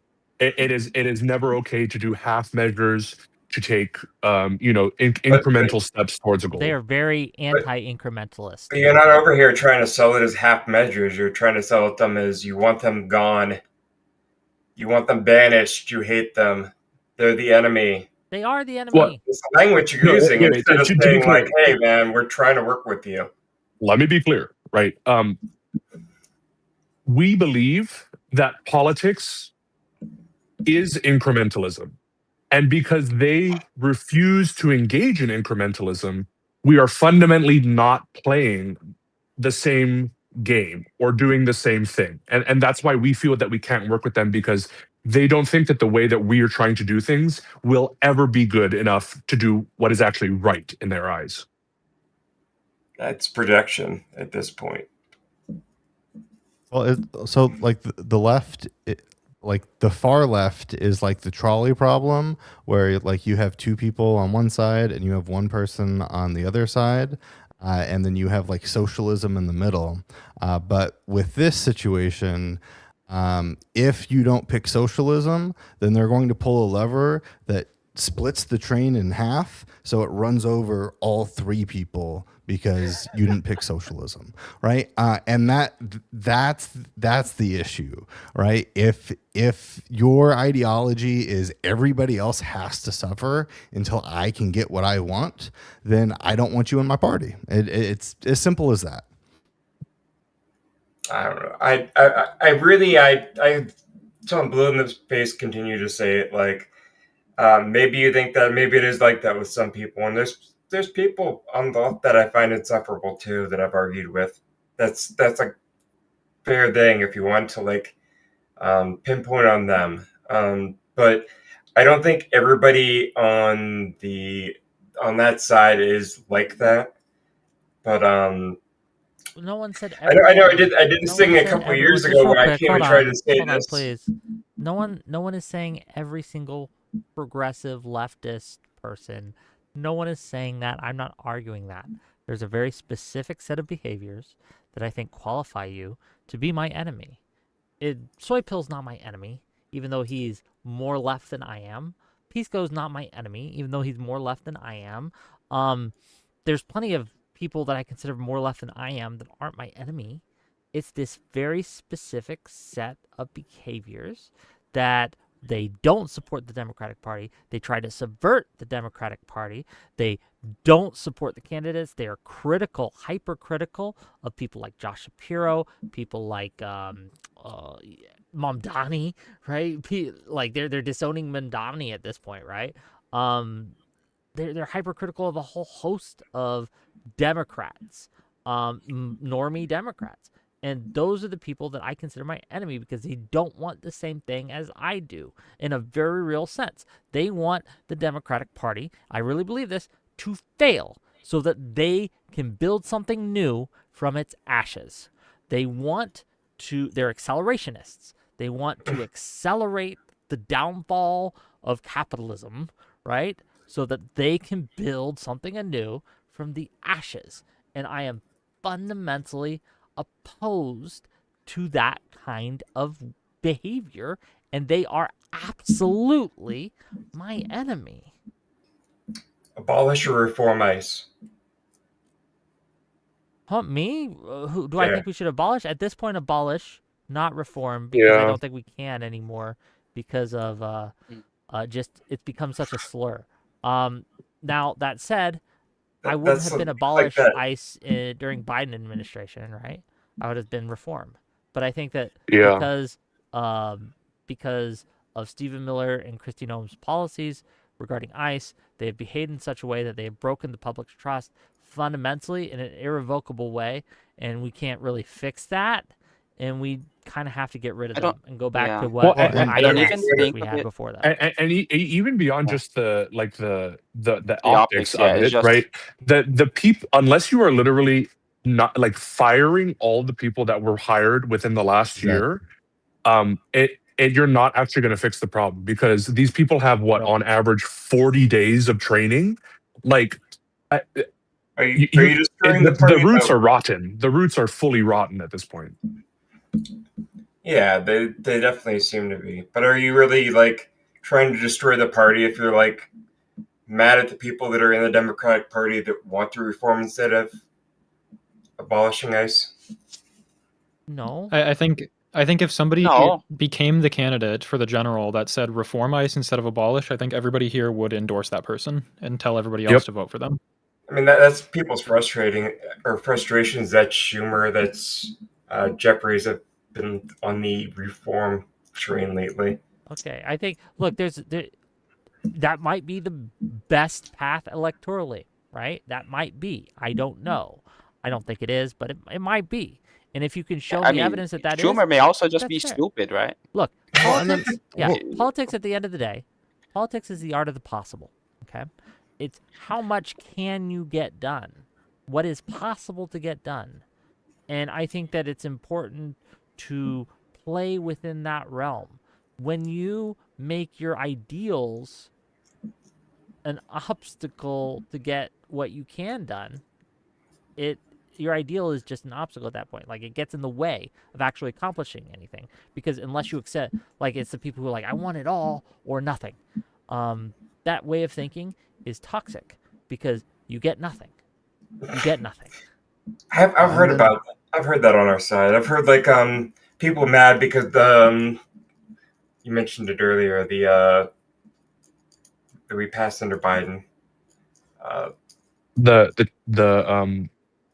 there's No, a not few the things we ARP, passed under Biden. The CHIPS Act, IRA? the infrastructure bill, the IRA, yeah. Yeah, lots of things. But Inflation Or at least Reduction Act, yeah, because a lot of people are saying like it's not the Green New Deal, and I know that's what the reach was, but obviously this was a big step in that direction, so I get that. I do get that. There are some people that it wasn't enough. Just like ACA wasn't a public option, but it forced healthcare companies to insure you even if you had pre-existing conditions, right? Like that's such a monumental win that most people don't understand if they were born in the 2000s, because they never had to deal with like having to stay at a job because they have a pre-existing condition, because they were worried that they were going to lose their health insurance and then never be insured again, right? So like these things stack up over time. But if you're just going to say, hey, like we want to abolish ICE, so if you're not on the abolish ICE train, then you're no use. You have to like realize, like, right now, what leverage do the Democrats have? They have leverage to reform ICE right now, and then maybe electorally come 2026, during the actual elections, abolish ICE may be the thing that they want to push. But today, in February of 2026, like, reform is really the only power that they could really push, and they're winning on that. That should be celebrated.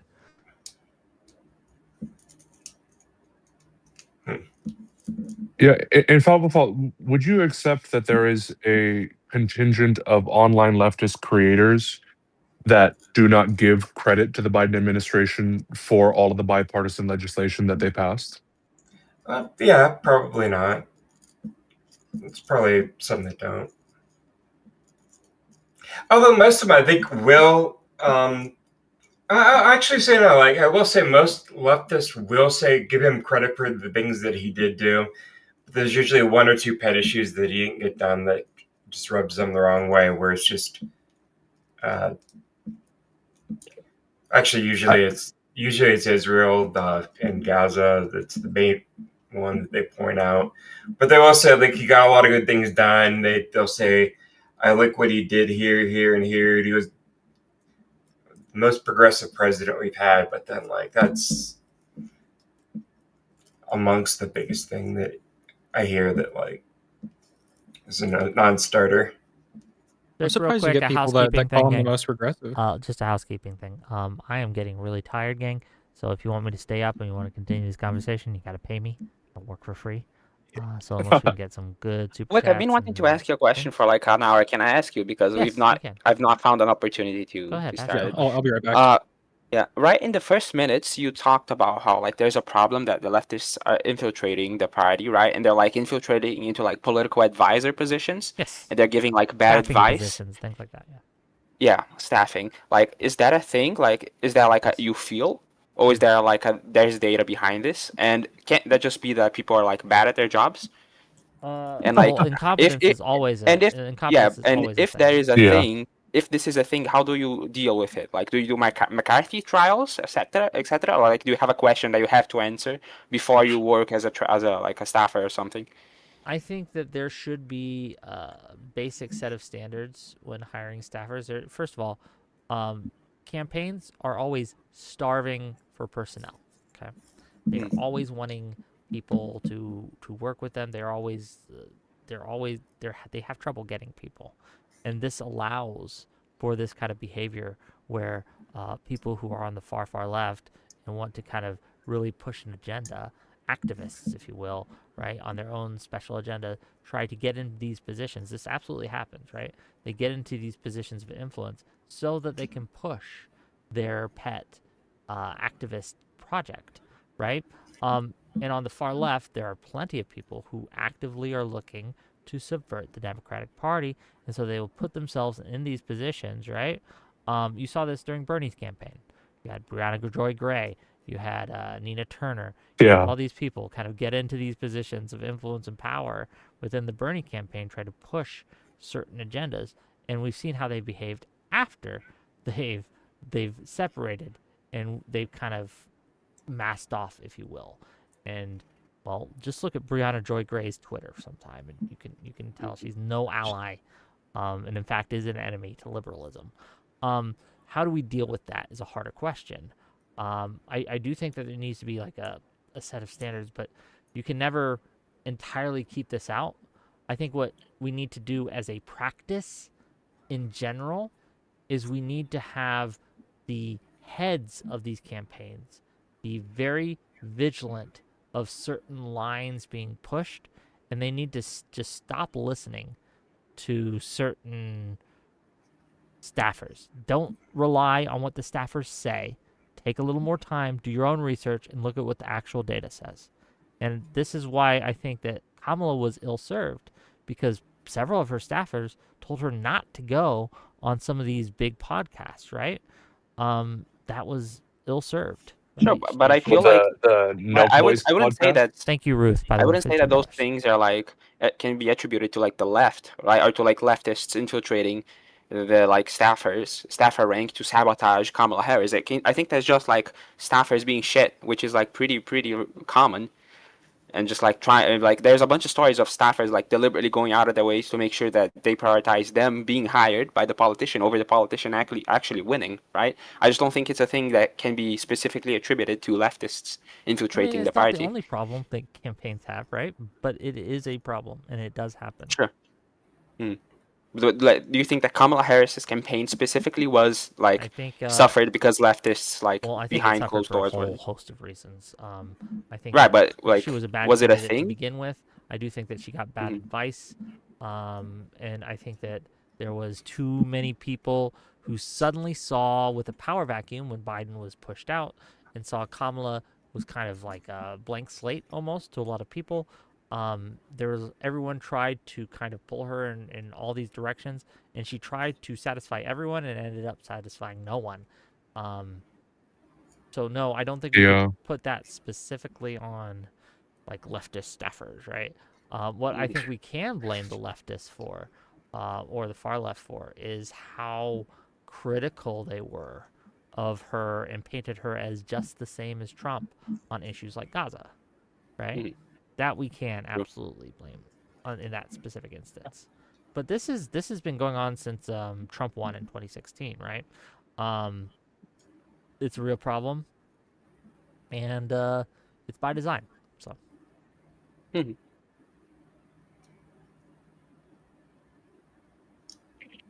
Yeah, I mean, I feel like that's just like bound to happen, right? That people who care about politics in a certain way are going to try and go and influence elections and politicians in Yes. certain directions. I don't think that's like Again, it's only a problem when it's designed when they want to do it to the expense of winning, right? Which Mhm. I think the far left. Right, but I think that the majority of them would say that doing the things that they're advocating for would result in more votes. They wouldn't like deliberately sabotage, right? Okay, like, wait, no, here- there's plenty of them that would Wait, they are wait. willing to lose an election if it puts certain ideas normalized in the discourse. They are absolutely willing to do that. They are willing to sacrifice an electoral victory in order to push the Democrats further left on certain issues like healthcare or how. right, like a whole let me give an example. Like, let's say that support for Israel polls at like 80%, right? And people hate Gaza and they hate Palestinians or whatever. And then you have this staffer that says, look, it's really popular. Okay, what Israel is doing is really unpopular. We should pivot left. Okay, all right. They should pivot to attacking Israel and supporting Palestinians more. To me, like, that person is doing that because they is saying that not because they want to, like, oh, I'm manipulating the Democrats to lose. They're doing that because they themselves think that it's a valid political strategy that is successful. It could be successful if they pivot towards being more pro-Palestine instead of pro-Israel, Sure, and they say but that when as it much became to the clear, politician, right? yeah, but when it became clear that the politicians were not going to move in their direction, many of them did pivot to like, okay, we're going to punish you for this.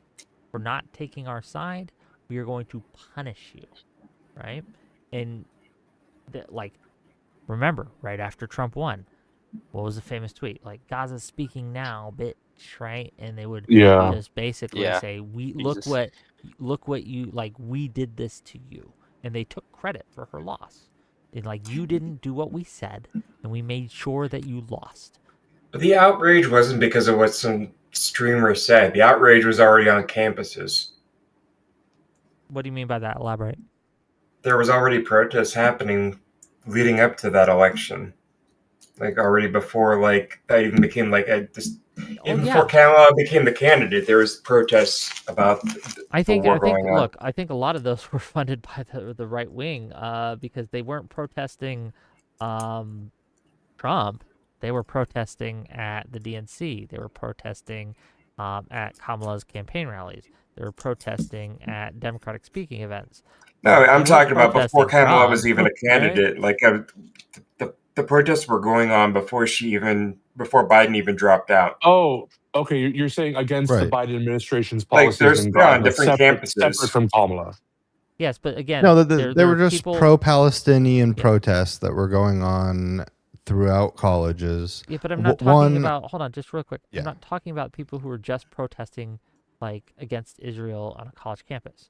I'm talking about the people who specifically went to Kamala events, speaking events, and protested her specifically on this issue, and then didn't protest Trump at all. Right? It was crazy just how much attention they devoted to Kamala and to the Democrats, but then they were suspiciously silent and didn't really do much to the right wing or on the right at all.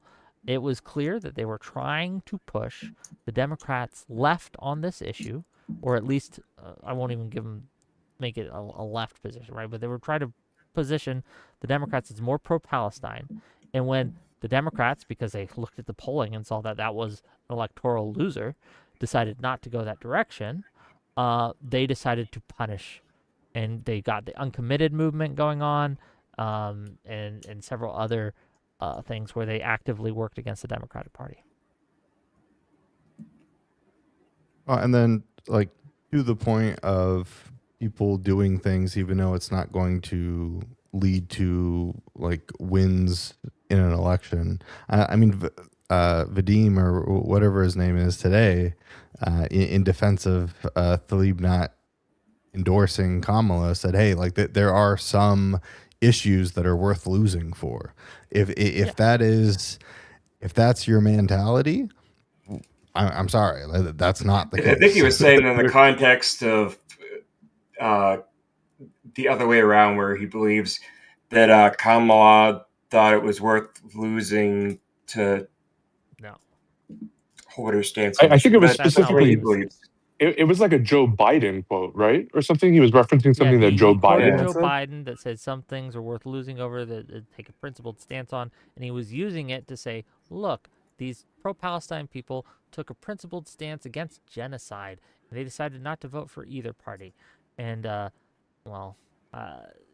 was the argument of why that was why you shouldn't criticize them, because they took a principled stance. So you, instead of trying to criticize them, you should try to win them over, right? And go more to their position. And I reject that framing. I think that you can have a principled stance on an issue, but I think you betray your principle when you let someone like Trump win the election, because he makes it worse for Gaza. He makes it worse for the Middle East. He gets you further from your goal. And I would argue that you don't actually have a principled position on Palestine if you refuse to do the bare minimum to stop things from getting worse in Gaza. Well, and it's even more of a big picture than Gaza. It's you don't care enough about human suffering, right? Because like, why is it worse for a child to starve to death in Gaza than it is for them to die in a country that we were formerly sending U.S. aid to that is now starved to death? Like these are two children that have starved to death. Why do you care about one of them more than the other when it comes to actually impacting the decisions that would account for both deaths? I don't believe, and this is not my issue. This is I wouldn't really know a ton about this, but I believe that the point that was made by him was that USAID was not really on the Project 2025 on the list of things to do. So it wasn't really obvious that they were going to do that. They were absolutely Right, going but so- to. so- Hold on. No, I reject I that. believe. It wasn't maybe specifically in the Project 2025 list, but they were very clear that they were going to go and gut foreign spending. You could look at their rhetoric on Ukraine, for example, of this, right? They were very clear that they were going to gut foreign spending. And USAID was an obvious bugaboo for these people for a while. And I think that it's you just have to be ignorant not to suspect that they would try to mess with it. Now, you could have believed, and it would be maybe even fair to believe, well, I don't think that they'll gut it all, right? Fair enough. But they did. Well, I And mean, here we are. even if you don't think that they were going to touch USAID, you had to believe that Trump was going to be worse for the Palestinians than Kamala. So if your stance is I want to create the best outcome for the Palestinians, not defeating the person who called himself the King of the Jews and moved the embassy to Jerusalem, right, in his first term, who talked about wanting to clear out the Gaza Strip and put hotels in there. The AI video. Like, I mean, like if that's your principal stance, then you have to actively make sure that person doesn't take office. It just wasn't a principal stance for them. Gang, Their I hate to principal interrupt. stance was sorry. Yeah, I hate it. I'll let you finish your point, but then I'm gonna wrap it up, and I'm gonna go to bed. So. So their principal stance was they thought that Kamala was malleable enough because she only had 100 days that she would succumb to pressure and move more to the left. So if they just moved as much as they could, punished as hard as they could on her, they would move to the left, and the leftists would end up getting more out of it than they ever would with Trump, because they knew Trump was never going to move to the left. But in doing so, and just sorry. to add to that, right? And because they didn't move to the left, they considered a loss electorally acceptable, so the Democrats would learn their lesson. Yep. Exactly. Okay, gang, I love you. Yeah, this type of Nice talking to you. I do gotta See ya. go. I want to late. make one point. One point The real thing quick. that I joined to make. It's not totally related to all of this, but the one thing I want to say is when people criticize Democrats and the way they campaign, when people say Kamala Harris shouldn't have campaigned with Cheney or whatever, we need to understand that the implication from that is that they wanted Kamala to win, and that's just not true. Like their actions don't follow from that when they don't endorse her. You know, when people like Hassan Piker spend all of their time attacking her, don't endorse. This criticism should be seen as two-faced. This like, you know, Kamala should campaign this way so that she can do better. It's like you're implying you want her to win, but you don't. No, I agree with that. Yeah. Gang, just a couple things. So tomorrow, 8 p.m. Eastern, I have a debate against an ex-ICE agent on why I think that ICE should be abolished and is bad. Not just for, you know, Minnesota, but for the whole country.